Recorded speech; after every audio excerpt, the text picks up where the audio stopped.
નમસ્કાર, આપ જોઈ રહ્યા છો સંદેશ ન્યૂઝ, તમારી સાથે સત્યની સાથે સંદેશ વિશેષ સાથે હું છું નુપુર। દુનિયાનો કદાચ કોઈ એવો માનવી નહીં હોય કે જેણે પોતાના સ્વજન, પાડોશી, મિત્ર કે પછી પોતાના કોઈ ઓળખીતાને કોરોનામાં ગુમાવ્યા નહીં હોય। માનવજાતના ઇતિહાસમાં ન જોવા મળ્યું હોય એવા દ્રશ્યો આપણને કોરોનાની બીજી લહેરમાં જોવા મળ્યા, પણ આપણે ડરના માહોલમાંથી બહાર આવ્યા અને ફરી સામાન્ય જીવન જીવતા થયા, નોકરી ધંધા કરતા થયા, હળીમળીને સ્વજનો સાથે જીવતા થયા, આનંદ કરતા થયા। પણ ફરી પાછી એ જ મુસીબત માથું ઊંચકી રહી છે અને ફરી પાછી એ જ અસમંજસ જોવા મળી રહી છે।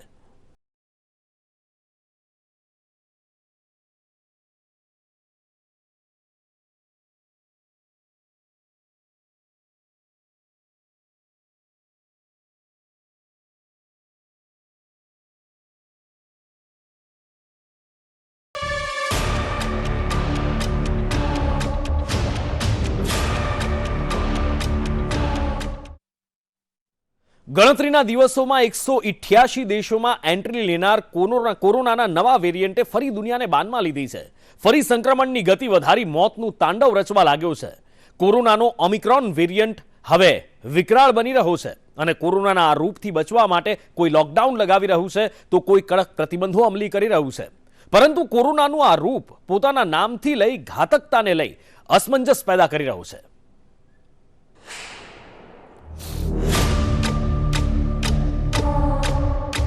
કોરોનાની દહેશતમાંથી જેમ તેમ કરીને લોકો બહાર આવી રહ્યા હતા। લોકોના મોઢા પરથી માસ્ક દૂર થઈ રહ્યા હતા, પરંતુ બીજી લહેરના 7 મહિના બાદ કોરોનાની ત્રીજી લહેરની દહેશતે દુનિયાભરમાં હાહાકાર મચાવ્યો। દુનિયા તડપી રહી છે કોરોના વાયરસના નવા વેરિયન્ટથી। દુનિયા ડરી ગઈ છે કોરોના વાયરસના નવા મ્યુટન્ટથી।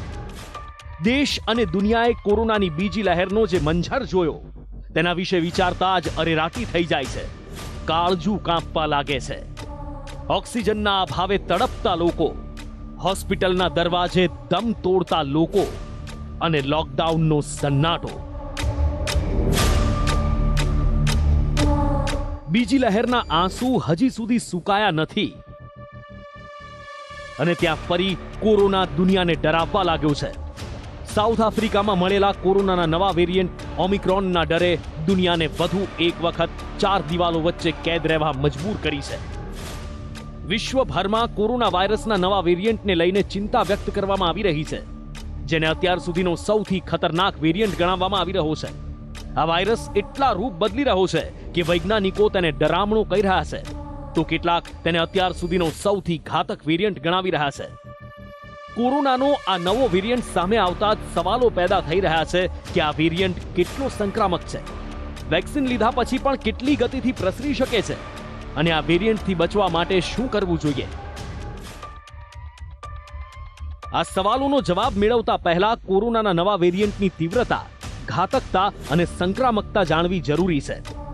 કોરોનાના સાઉથ આફ્રિકા વેરિયન્ટ B1.1.529 ને WHO એ ઓમિક્રોન નામ આપ્યું છે। એટલું જ નહીં, WHO એ આ વેરિયન્ટને વેરિયન્ટ ઓફ કન્સર્નની શ્રેણીમાં મૂક્યો છે, કેમ કે આ વેરિયન્ટના કારણે છેલ્લા એક જ સપ્તાહમાં દક્ષિણ આફ્રિકામાં કેસમાં 200%થી વધુનો વધારો થયો છે। એટલું જ નહીં, જાણકારોનો દાવો છે કે આ નવો વેરિયન્ટ ડેલ્ટા કરતાં પણ વધુ ખતરનાક છે।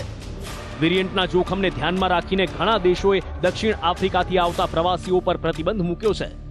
જો કે આ કોઈ પહેલો વેરિયન્ટ નથી કે જેને WHO એ વેરિયન્ટ ઓફ કન્સર્નની શ્રેણીમાં રાખ્યો હોય। અત્યાર સુધીમાં 5 વેરિયન્ટ્સને આ શ્રેણીમાં મૂકવામાં આવ્યા છે।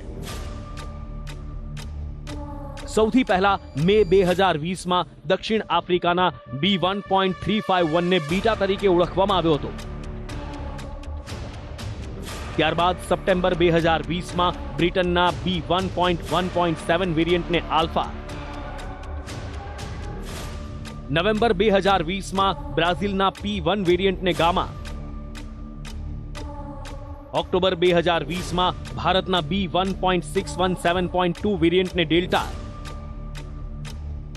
અને નવેમ્બર 2021માં દક્ષિણ આફ્રિકાના B1.1.529 ને ઓમિક્રોન તરીકે ઓળખાવવામાં આવ્યું છે। આ તમામ વાયરસના અભ્યાસ બાદ એવું જાણવા મળી રહ્યું છે કે વેરિયન્ટ ઝડપથી ફેલાઈ રહ્યો છે અને ખૂબ જ સંક્રામક છે, અને એટલા માટે જ તેને વેરિયન્ટ ઓફ કન્સર્નની શ્રેણીમાં મૂકવામાં આવ્યું છે.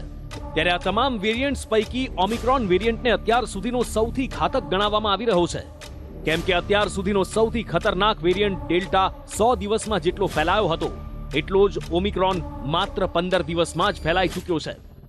હાલમાં દક્ષિણ આફ્રિકાના 3 વિસ્તારોમાં દરરોજ મળી આવતા 90% કેસ આ જ વેરિયન્ટના છે, જે 15 દિવસ પહેલા માત્ર 1% જ હતા. અત્યારે વૈજ્ઞાનિકોને આ જ વાત સૌથી વધુ ભયભીત કરી રહી છે, કેમ કે અત્યાર સુધીમાં સૌથી ઝડપી સંક્રમણ ફેલાવનારો ડેલ્ટા વેરિયન્ટ હતો, જેના કારણે દુનિયામાં ત્રીજી લહેર આવી અને હવે ઓમિક્રોન વેરિયન્ટથી નવી લહેર આવવાનો ખતરો છે, કેમ કે આ વેરિયન્ટ ડેલ્ટા કરતા 7 ગણી ઝડપથી સંક્રમણ ફેલાવી રહ્યું છે. એટલું જ નહીં, એ ઝડપથી પોતાનું સ્વરૂપ પણ બદલી રહ્યો છે. પકડમાં આવ્યા પહેલા જ એમાં 32 મ્યુટેશન થઈ ચૂક્યા છે અને છેલ્લા 4 દિવસમાં બ્રિટન અને ઇટલી સહિત દુનિયાના 9 દેશોમાં આ વેરિયન્ટે એન્ટ્રી કરી છે. કોરોના ફેલાવાનું સૌથી મોટું કારણ પ્રવાસ હોય છે. કોરોના સંક્રમિત વ્યક્તિ એક જગ્યાએથી બીજી જગ્યાએ જાય છે ત્યારે બીમારીનો ફેલાવો કરે છે. એવામાં વિશ્વના એક બાદ એક દેશ દક્ષિણ આફ્રિકાના દેશોની વિમાની સેવા પર પ્રતિબંધ લગાવી રહ્યા છે. Britain, Austria, Canada, France, Germany, Italy, Netherlands, Israel, America, Saudi Arab, Sri Lanka, Brazil, Pakistan સહિતના દેશોએ પણ દક્ષિણ આફ્રિકાની વિમાની સેવા પર પ્રતિબંધ લગાવ્યો છે. બ્રિટનમાં 2 લોકોના સેમ્પલમાં કોરોનાનો ઓમિક્રોન વેરિયન્ટ મળતા ભયનું વાતાવરણ સર્જાયું છે. બ્રિટનના વડાપ્રધાન બોરિસ જોન્સને દેશમાં વિદેશથી આવતા તમામ લોકો માટે કોરોના સંબંધિત એન્ટ્રી નિયમોને કડક કરવાની જાહેરાત કરી. તો આ તરફ ભારતમાં ઓમિક્રોનનો એક પણ કેસ ન હોવા છતાં વિદેશ પ્રવાસને લઈને સરકાર મંથન કરી રહી છે. પરંતુ નવા વેરિયન્ટના પગલે અત્યાર સુધીમાં ભારતે અનેક દેશોને રિસ્કવાળા દેશોની યાદીમાં રાખ્યા છે, જેમાં United Kingdom, South Africa, Brazil, Bangladesh, Botswana, ચીન, Mauritius, New Zealand, Zimbabwe, Singapore, Hong Kong અને ઇઝરાયલ જેવા દેશોનો સમાવેશ થાય છે. બોત્સવાના, હોંગકોંગ અને ઇઝરાયલથી આવતા પ્રવાસીઓની તપાસ માટે એરપોર્ટને આદેશ આપી દેવામાં આવ્યા છે. વિદેશથી આવનારા વિમાનો વધુ એક વખત કોરોનાનું નવું સ્વરૂપ દેશમાં લાવી શકે છે. એવામાં ભારતના નેશનલ સેન્ટર ફોર ડિસીઝ કંટ્રોલે સરકારને સલાહ આપતા કહ્યું કે બોત્સવાના, સાઉથ આફ્રિકા અને હોંગકોંગમાં કોરોનાના નવા વેરિયન્ટના અનેક કેસ નોંધાયા છે, માટે તમામ વિદેશી પ્રવાસીઓ એક રિસ્ક શ્રેણીનો ભાગ છે અને એટલા માટે જ તેમની યોગ્ય તપાસ કરવી અનિવાર્ય છે. ઓમિક્રોન વેરિયન્ટે ભારતને પણ ફરી ચિંતન કરવા મજબૂર કર્યું છે. પીએમ મોદીએ ઇમરજન્સી બેઠક બોલાવી અને આ નવા વેરિયન્ટ સામે સતર્ક રહેવા સૂચના આપી. પીએમ મોદીએ બેઠકમાં વ્યક્ત કરેલી ચિંતાની જો વાત કરીએ તો નવા વેરિયન્ટ સામે અત્યારથી જ તૈયાર રહેવાની જરૂર છે. જે વિસ્તારમાં વધુ કેસ નોંધાઈ રહ્યા છે તે વિસ્તારમાં સતર્કતાની સાથે કન્ટેનમેન્ટ જેવી કડક કાર્યવાહી કરવામાં આવે. નાગરિકોને વધુ સતર્ક રહેવાની જરૂર છે. માસ્ક અને સોશિયલ ડિસ્ટન્સિંગ જેવા નિયમોનું પાલન યોગ્ય રીતે કરવામાં આવે. ઇન્ટરનેશનલ પ્રવાસમાં આપવામાં આવેલી છૂટની સમીક્ષા કરવામાં આવે. કોરોના વેક્સિનના બીજા ડોઝનું કવરેજ વધારવા પર ધ્યાન આપવામાં આવે.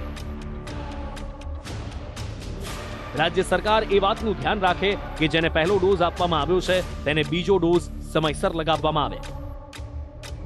પણ નવાઈની વાત એ છે કે આફ્રિકામાં જ્યાંથી કોરોના વાયરસના નવા સ્ટ્રેનની શરૂઆત થઈ છે ત્યાં છેલ્લા 2 મહિનાથી નવા દર્દીઓ અને મૃત્યુની સંખ્યામાં ઘટાડો થયો છે.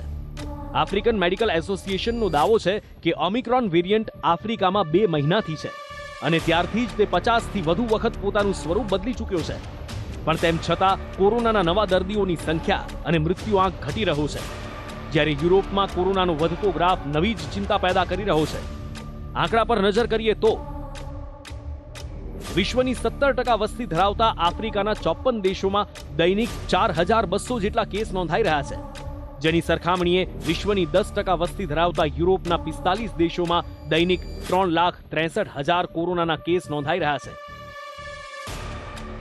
એટલે કે વધુ વસ્તી અને નવો વેરિયન્ટ હોવા છતાં યુરોપની સરખામણીએ આફ્રિકામાં 86% ઓછા કેસ નોંધાઈ રહ્યા છે. એટલું જ નહીં, મૃત્યુઆંક પણ આફ્રિકામાં ઓછો જોવા મળે છે. આફ્રિકાના 54 દેશોમાં દૈનિક 150થી પણ ઓછા મૃત્યુ થઈ રહ્યા છે. જ્યારે યુરોપના 45 દેશોમાં દૈનિક 3,880 લોકો દમ તોડી રહ્યા છે. ત્યારે અસમંજસ માત્ર કોરોનાના નવા વેરિયન્ટથી ભયભીત દુનિયા અને કોરોનાના આંકડામાં જ નથી, પરંતુ અસમંજસ કોરોનાના આ નવા વેરિયન્ટના નામકરણને લઈને પણ છે. કેમ કે દક્ષિણ આફ્રિકાના આ વેરિયન્ટને ઓમિક્રોન નામ WHO આપ્યું છે. મહત્વનું છે કે WHO નવા વેરિયન્ટનું નામ ગ્રીક આલ્ફાબેટના અક્ષર પરથી રાખે છે અને ઓમિક્રોન ગ્રીક આલ્ફાબેટનો 15મો અક્ષર છે. WHO આગળના 13 અને 14 બે અક્ષર છોડી 15મા અક્ષરનું નામ રાખતા સવાલ ઉઠી રહ્યા છે. WHO દ્વારા છોડવામાં અક્ષરનું નામ છે NU અને XI. ત્યારે આરોપ લગાવવામાં આવી રહ્યો છે કે XI એ ચીનના રાષ્ટ્રપતિ શી જિનપિંગના નામ સાથે મળતો હોવાથી WHO એ 14મો અક્ષર છોડ્યો છે. જ્યારે NU અક્ષર છોડવા પાછળનો મતલબ ન્યૂ એટલે કે નવો થતો હોવાનો તર્ક આપવામાં આવી રહ્યો છે. વાદ વિવાદ જે હોય તે, કોરોના ચીનની જ દેન છે એ આખી દુનિયા જાણે છે. પછી તેના વેરિયન્ટનું નામ ચીનના રાષ્ટ્રપતિને મળતું આવે એવું હોય કે ન હોય, પરંતુ અત્યારે આપણે જો ફરી 4 દિવાલો વચ્ચે કેદ ન થવું હોય, હોસ્પિટલના ધક્કા ન ખાવા હોય, સ્વજનોથી દૂર ન થવું હોય, તો બીજી લહેરમાંથી શીખ મેળવીને સાવધાન સતર્ક રહેવાની જરૂર છે. કેમ કે કોરોનાના ગમે તે વેરિયન્ટથી રક્ષણ આપવા માટે માસ્ક, સોશિયલ ડિસ્ટન્સ, વેક્સિન અને વારંવાર હાથ ધોવા જ ઉપાય છે. માટે સરકારને પગલાં લેવા હોય એ લે, પરંતુ કોરોનાને પોતાનાથી દૂર રાખવા માટે આપણે સૌ સતર્ક થઈએ અને બીજી લહેર જેવા દિવસો આપણે ક્યારેય ન જોઈએ એ જ આશા. બ્યુરો રિપોર્ટ, સંદેશ ન્યૂઝ.